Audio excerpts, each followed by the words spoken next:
What is going on? Thanks for tuning in to the MMA podcast. It is Friday, July 27th. Just got the results back from the weigh-ins, and we're here to talk about UFC Calgary going on tomorrow night at the Scotia Bank Saddledome in Calgary, Alberta on the Red Mile. Normally joined by Sweet Pappy Jones, but tonight we have a different co-host, a familiar voice if you're a long-time listener, but it's been a minute since he's been on.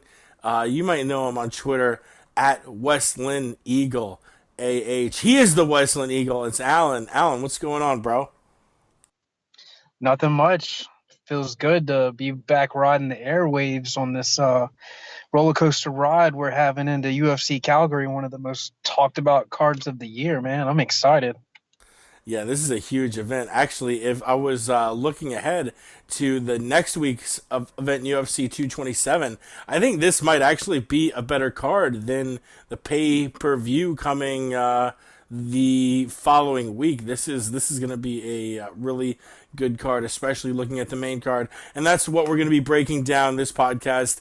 Not going to be talking about the prelims, trying to kind of cut down the episode times. So we're going to be focusing on the main card. And it's nice to have the Eagle back. Haven't had him back since, I think we had him on to break down UFC Korea, which he went to live himself. We have been busy. He has been busy, but it's nice to have him back on the show. And I guess we'll start, like I said, at the main card, starting at lightweight. Alexander Hernandez taking on Olivier Aubin Mercier. This Alexander Hernandez guy, not really someone I'd heard much about before this event, and I kind of looked into him. I have heard a lot about Olivier Aubin Mercier, the winner of Tough Canada, has pulled off a lot of wins, known for being really slick on the ground, and has won his last 4 fights, especially an impressive first round TKO versus Evan Dunham, showing off some striking skills, finishing that within the first minute, taking on the one-loss Alexander Hernandez, who, like I said, I really haven't heard much about, but I was watching an interview with MMA Junkie, and he says, quote, "I'm going to prove I'm the next star. They want something original. They want something real. I'm here to show them what it's about at UFC Calgary." So I'm really I guess he is 1-0 in the UFC, but I don't necessarily remember his UFC debut, so I'm looking forward to seeing this fight. Alan, I think we spoke before. You knew a little bit about this kid. What do you think about this leadoff fight between the Canadian Aubin Mercier and this new up-and-comer Alexander Hernandez? Not much more really about Alex. I mean, I watched Hernandez's first fight, and it was very impressive against a guy like Beneil Dariush. You're going in there against a guy who's ranked. But let's be honest, Beneil Dariush has had some setbacks in the octagon, and they've all been centered around his chin, with him being caught and knocked out. And I feel like Hernandez was able to easily exploit that and knock him out really quick. And yeah, the kid he's a blue chip prospect. He looks amazing physically. He's got the size, power, he's got the attitude. I'm not familiar with what Jimmy trains out of, but he has all the momentum going into this fight. The one, thing that you can say though is Olivier Aubin Mercier has been in there. He went through the tough house. He lost to Chad Laprise. His only other loss is a decision loss to Diego Ferreira. And I mean, he's like the lightweight GSP, maybe not quite as dynamic, but he's brought on this new character to where he's the Canadian gangster, growing a mustache. He's kind of doing the whole, playing up his character to, get more likes and views and stuff on Twitter. But I think that this is going to be the real test for Hernandez as to whether or not he's just a blue chip prospect or he's an actual contender that deserves to be ranked number 13 whenever he goes up against a guy like Mercier, who, I mean, has been in there. I think he's got 5 or 6 fights in the UFC, and, has looked dominant in all of his wins. So, that's all I really had to say about this fight. I think it's just a real test. is what I would call it for Hernandez. Yeah, for sure. Hernandez is going to be stepping out there to kind of prove that that win against Benny El wasn't a fluke. And you look at that win, it's like the exact opposite of Olivier Aubin Mercier style. You know, he likes a long, drawn out fight. Likes to use clinch work. Likes to get on top. Likes to grind guys out. Where Alexander Hernandez came out with this frenetic style, finished him quick, and I think this is going to be one of those classic matchups where we'll see early. If it is a quick finish, a first round finish, it's likely to go Hernandez's way.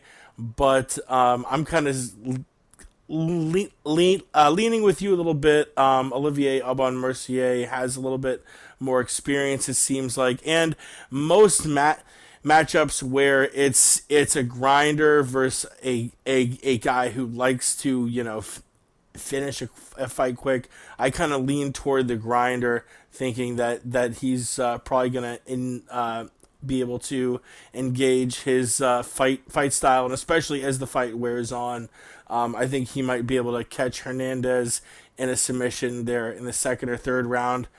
Moving on to the other fights in the main card, which not to disparage the fight against Hernandez and Aubin Mercier at all, but these three fights are the three fights that everyone has come to see, starting with Joanna Jędrzejczyk. Really, aside from Ronda Rousey, the greatest female champion in the history of the UFC, who pretty recently had her belt taken away from her by Thug Rose Namajunas. Joanna got a chance to try and win the belt back, lost again, and those two losses to Rose back to back at UFC 217 and UFC 223 are the only two L's on her career timeline. She's 14-2, taking on Tecia Torres, also coming off a loss to Jessica Andrade. As far as as the style of this fight, I think dictates. I think Tecia is a small fighter even for 115, and she thrives getting inside, clinching, and I just don't think against someone like Joanna, who has one of the best jabs I think the female or that women's MMA has ever seen. I think this stylistically is going to be a really tough fight for Tecia. Not just the jabs, but Jędrzejczyk was so dominant over her title reign. She obviously showed signs of weakness against Thug Rose, but I'm leaning pretty heavily toward Jędrzejczyk to win the fight against Tecia. Not just because she is a superior fighter, but stylistically, like I said, Tecia really would need to get inside, and Joanna is one of the last fighters in WMMA history who you're going to be able to do that against. So, I'm leaning hard toward the former champ here, who, wants to fight Thug Rose a third time. She's made it known that she wants one more shot at that strawweight belt before she eventually moves up to flyweight. And I cannot wait for the eventual fight between her and Valentina Shevchenko. I think that'll be dynamite. But, Alan, what do you think about this fight? Yeah, I'm gonna have to put some of my favoritism aside because, I've been very vocal on Twitter, supportive of Joanna, going to her fights, being there in Dallas when she won the title, being able to meet her. Joanna is just a killer, and everybody out there has that one matchup that's gonna beat their style, and I feel like Rose is that style that was able to beat, and nullify Joanna. As to how Joanna is going to perform in this fight with Tecia, I think that you can look at their one common opponent. I know MMA math generally doesn't work, but you can kind of look at how Joanna fought Andrade and see how Andrade fought Tecia. and see that like Tisha, her two losses are what to Rose and then to Andrade. And I feel the reason why she lost both those fights was because of the pressure that those women put on her. They were better pressure fighters than Tisha, and Tisha was unable to get the fight to the ground in those fights and really execute her game plan, because she's more of like that karate style striking to where she's countering and has good movement. I think with Joanna, with the reach, the jab, like you stated, I think all those things add up to allow Joanna to be able to outpoint Tisha and maybe set up a knockout. But Tisha's like really tough. Haven't seen her get knocked out before. Um, I watched her very first pro fight that she had, and I mean, she's in there to take punishment, even though most of the fights she doesn't. So I'm gonna go with you. I'm gonna pick Joanna.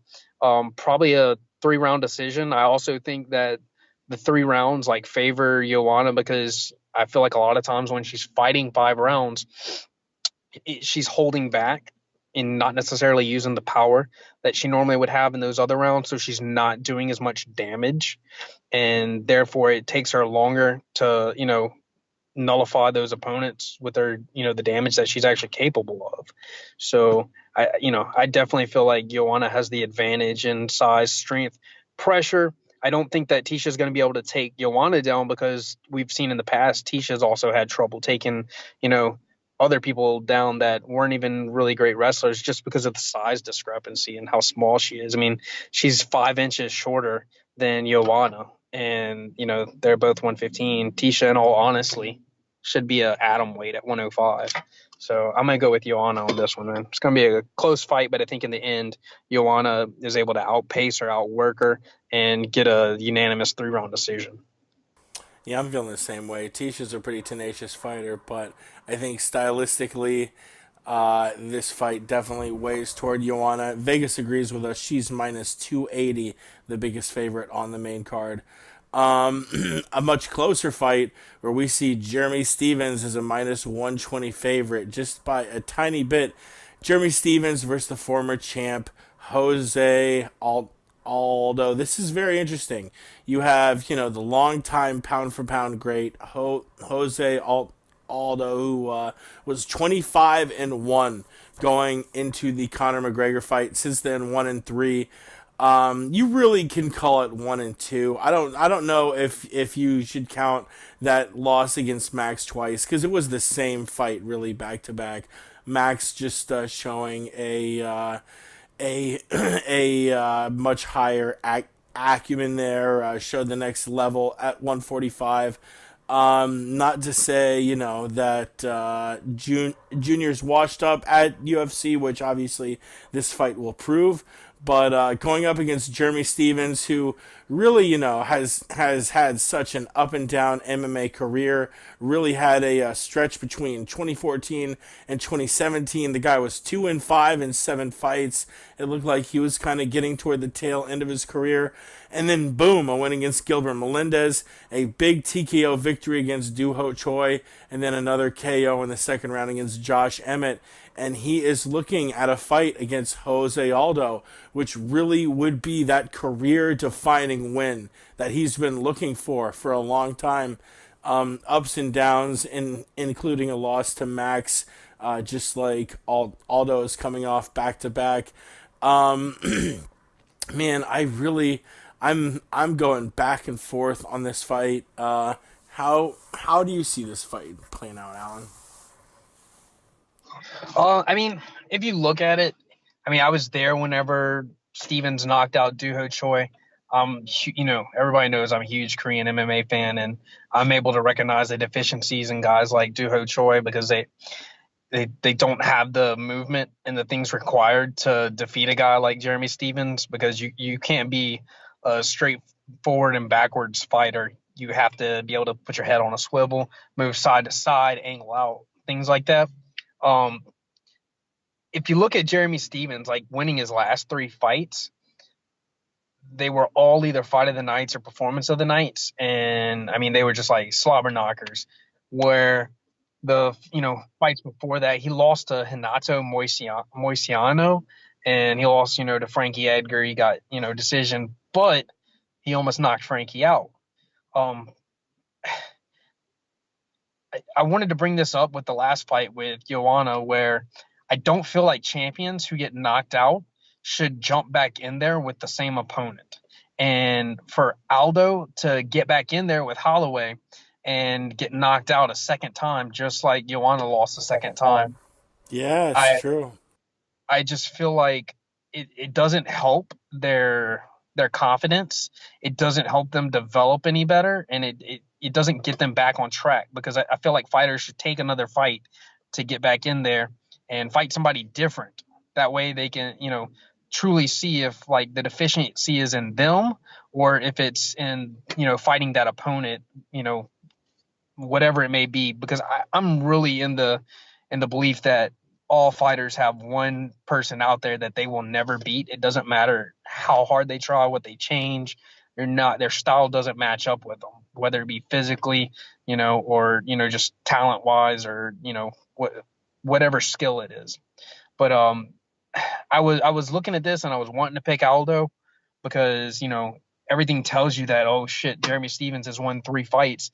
He's due to lose now. It doesn't matter who it is. He never wins more than 3 fights in a row. Hell, he hasn't won 3 fights in a row before in a long time, or at least in the UFC. So I was wanting to pick Aldo, but like after watching Jeremy Stevens do what he did the last 3 fights and then fighting Doo Choi, he lost the first round to Choi and then came back and just smashed him in the second round. I feel like Jeremy Stevens, like if he can get Aldo to just stand and trade with him, even though Aldo's quicker, more technical, that if he can, lure him into that type of fight, of firefight, that Jeremy Stevens, with Aldo getting knocked out in his last 2 fights against Holloway, that Jeremy Stevens could put him away and, get like that win you were talking about, get that decisive win. So I'm gonna go ahead and go with Stevens. I just feel like, I don't know. Something in me is telling me to pick him. So that's what I'm going to go with. I have been back and forth here too. I think just yesterday thinking about doing this podcast, I was gonna go with Stevens, and that actually is a very interesting take. About rematches and all of that. It's weird. I think how much we see rematches. Like Stipe Miocic just got finished in the first round, and as good as a title reign as he had, I don't think just having a good title reign merits an immediate rematch. And him being so entitled, saying, "Well, I want a rematch," or I don't know. I might, just like him demanding that, I feel like is very odd, especially after suffering, a first round knockout loss. Like I think back to fights like Machida Shogun 1, where it was a really, really close fight and it was a controversial decision, and everyone thought the loser won. And Shogun, like I think fights like that deserve a rematch, but not Stipe versus DC, which is actually going to be our next show. If you tune in, I think we're going to release it on Sunday. I'll look ahead at the 205 weight class and what we do with that, but enough getting ahead of ourselves and back to Aldo versus Jeremy Stevens. I've been back and forth on it, but you know what? I just think Jeremy Stevens, he has a lot of wins, but man, he has shown a lot of weaknesses too. I think he's 5-5 in his last 10. And Jose Aldo is just such an elite fighter. I think we see those leg kicks again.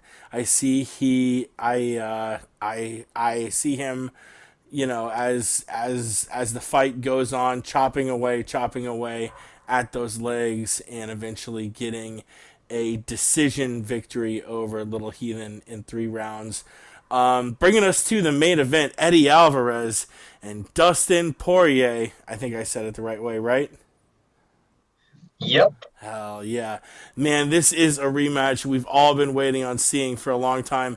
Back UFC 211 when Eddie Alvarez landed an illegal knee to Poirier's head, who was a downed opponent, ruled a no contest.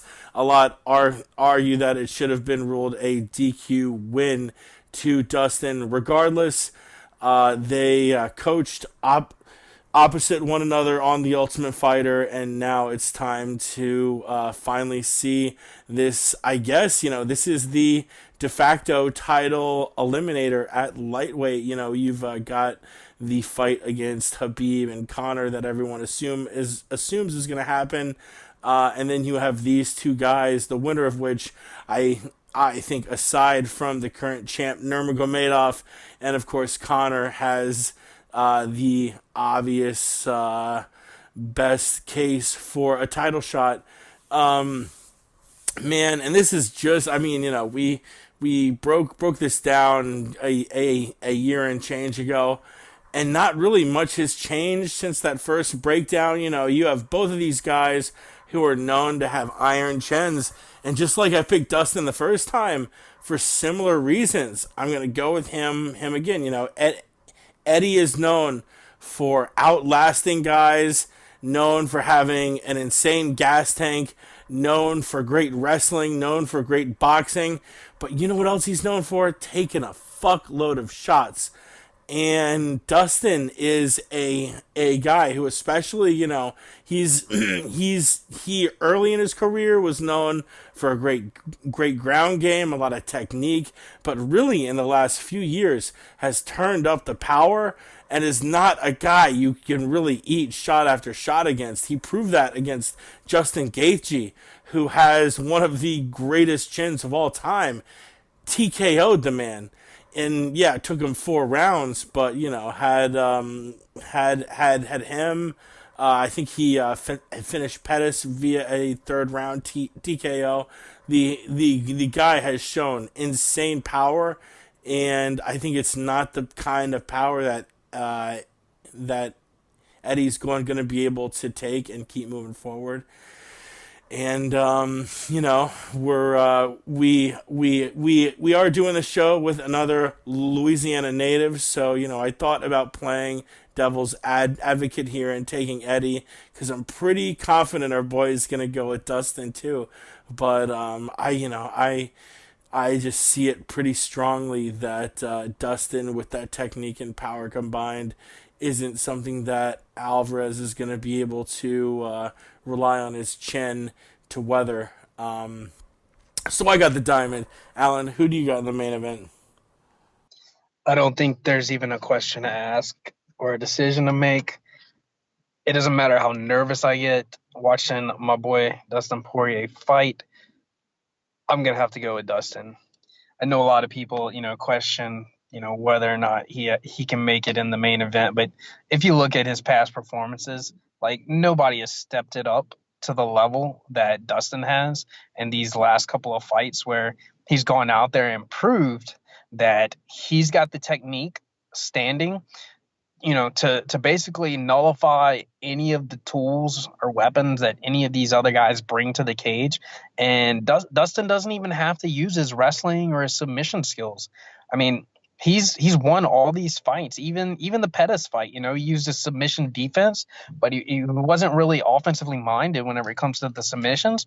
And he's just been able to beat these guys, like, to basically just put it on them until they either submit or their body succumbs to the damage that he's able to do. So, just, it goes to show you, like, Dustin moving to 155 was the best decision that he ever made. And, fighting Eddie for the second time, if you watch the first fight, Dustin went out there, he was controlling the fight. He had Eddie hurt. He tried to capitalize, came in head first, got caught on the chin. Eddie backed him up a little bit. Dustin recovered, and if you watch, whenever he becomes a downed opponent, it's not that he gave up like Eddie keeps trying to mention. It's that Dustin realized that, hey, I'm back in this. I'm catching my breath, just like he did with Gaethje when he got hurt in the 3rd round. And he was recovering, and he realized, hey, this guy could throw a knee to my head, so I'm going to make myself a downed opponent. It was an aware, conscious decision that he made. It was tactical and strategical. And I feel like this time when he goes in there, if he does get Eddie hurt, he's not going to try and rush things. And he's going to be, calm and basically do what he did with the Gaethje fight. He kept working that counter. And eventually in the fourth round, he caught Gaethje with the counter to the leg kick and, dropped him, or stunned him, and then was able to put him down with, smart, tactical, precise, strikes. So I think all he has to do this time is work his game plan. It's another main event where it's 5 rounds, and we've seen that Dustin can go into the fourth round and keep up the pace that he keeps up. We all know Eddie also has amazing cardio, but the one thing I don't think that Eddie has is just the skill, because he's never evolved. He's always been the same thing. He came into the UFC, he lost to Donald Cerrone, didn't look that spectacular. And, when you watch the Gaethje fight and you compare both of those fighters to each other and their performances against Gaethje, I really feel, and the numbers speak for themselves, that, Dustin was the far more technical and just smart fighter, and actually did better work against Justin. Landed way more punches. I mean, I think he landed like over 310 strikes, like around 320. I mean, that's insane to land that many strikes on a guy. And whenever it came time to finish him, he was smart about it. So I think that Eddie's going to come in with the same, brawling style. If Eddie does try to change it up, I mean, you're going to wrestle with Dustin. I mean, Dustin's going to out wrestle you or grab a submission if he needs to. So I'm going to go with Dustin. I know I'm biased on this one, but if Dustin wins this fight, the sky's the limit, man. It doesn't matter who wins this fight. Whoever wins this fight, whether it be Eddie or Dustin, they'll be on standby if the Conor and Khabib fight get made. And they will be in New York weighing in as a substitute alternate in case one of those guys gets hurt, pulls out in the last few days before the fight. So a very big fight. I'm going to take Dustin Poirier over Eddie Alvarez. I'm actually going to say a first round TKO. I think that Dustin goes in there, does some damage, and Eddie can't recover this time. Dustin has him read perfect and is able to finish it. Strong pick by the Eagle, taking Dustin in the first round. And if you want to watch the fight, it will be tomorrow, Saturday, 4 p.m. Eastern. The Fight Pass card kicks off. 6 p.m. the prelims on Fox, and 8 p.m. Eastern the main card kicks off on Fox for your viewing enjoyment.